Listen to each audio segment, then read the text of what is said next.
3 yil davomida umuman qo'zg'alish bo'lmagan. Sahrli diabet bemorim bor edi. Где-то 3 yil davomida umuman qo'zg'alish bo'lmagan. Yoshlarning ichida yosh ham muhim. 60 yoshdan oshganroq.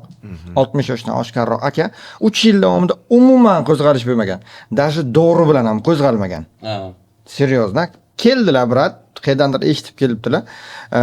Kelganlaridan keyin birinchi tavsiya bergan narsam, aka, keling birinchi PRP terapiya qilib ko'ramiz dedim.